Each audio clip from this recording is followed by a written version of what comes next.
Welcome back to this briefing, and now we are at number 15.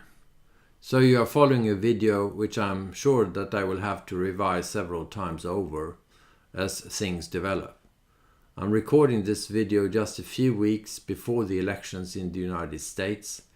In fact, just a few hours after the second presidential debate has taken place. One would have thought that I should have waited a few weeks to know the results.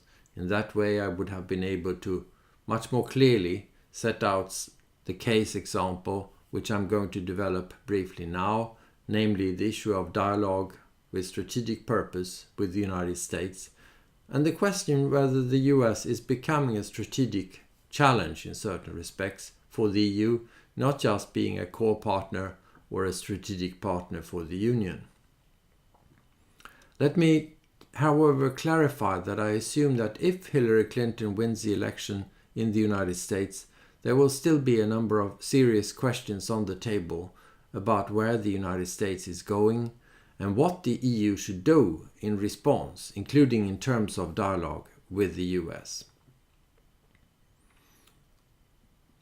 Let me start with the obvious summary point, namely that constant dialogue with the United States on all levels is a key requirement for the EU and needs to be anchored in an overall strategy.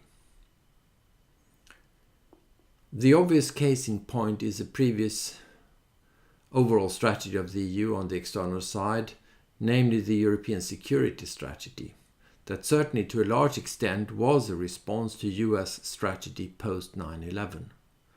This gave an opportunity for member states of the EU to come together on certain strategic issues after the split on the Iraqi war, where France and Germany took a very different position from that of the United Kingdom.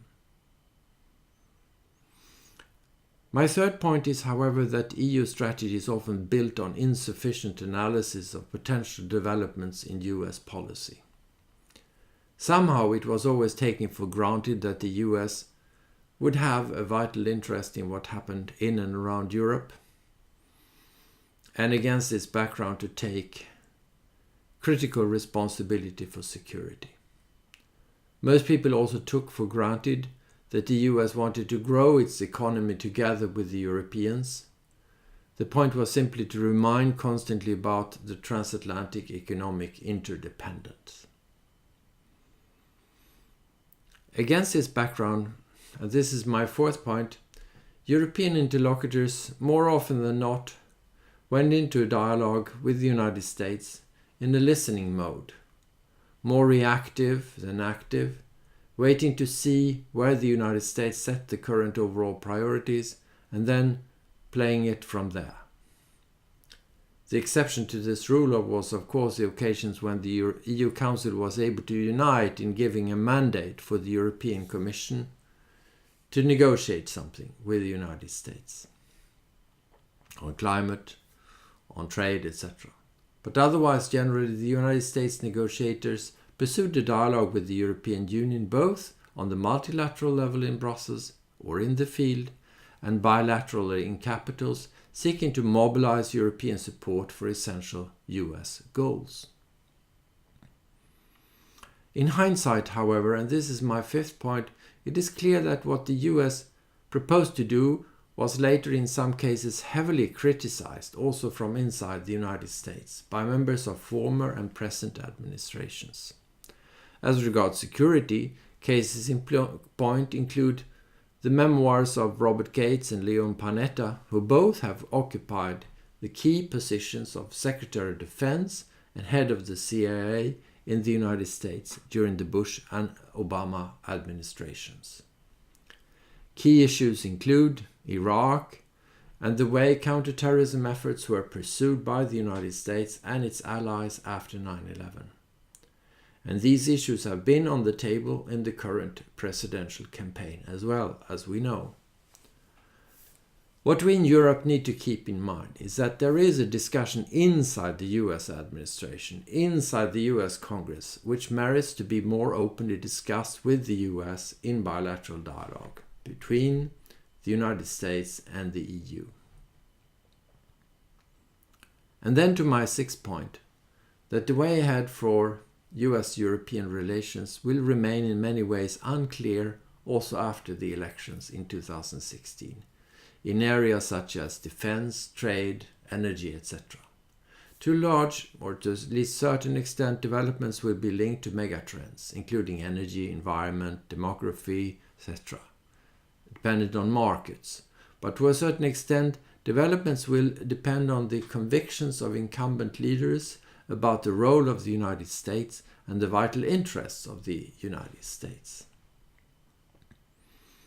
And then to my seventh point, I take the example of international operations, where certainly the link between military postures and actions on the one hand and terrorism on the other needs to be thoroughly analyzed.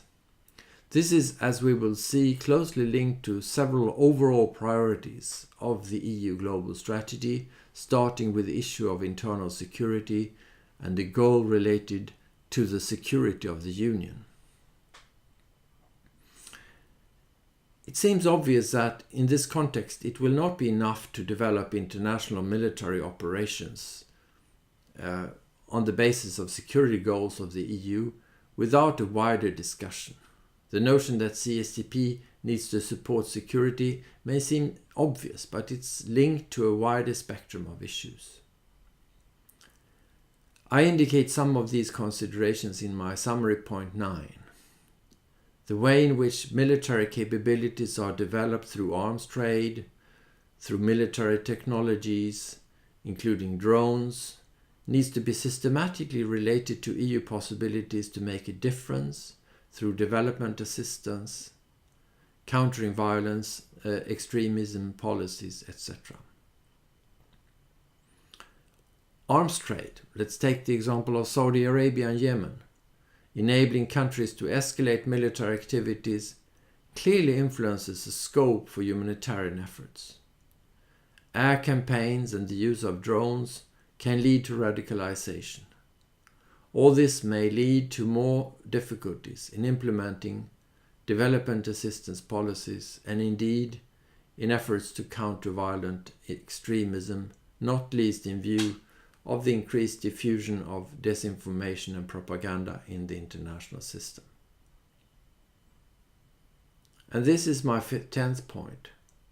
Cyber is clearly a new battleground after land, sea and space, and it has to be much more explicitly analyzed as a new potential element in the escalation chain of conflicts and permitting various types of asymmetric responses.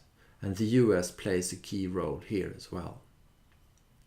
So any EU-Russia and EU-China policy needs to include strategic dialogue with the United States. And finally, the notion that Russia has moved from a strategic partner to a strategic challenge for the EU as set out in the new global strategy is of course a thought that is difficult, almost impossible for most people to apply to the US. Still, the Trump campaign illustrates the challenges ahead. I hope that this very brief recording will illustrate the need to include a serious dialogue with the United States in the comprehensive approach or approaches developed for most strategic objectives of the European Union and its member states. Thank you for listening in.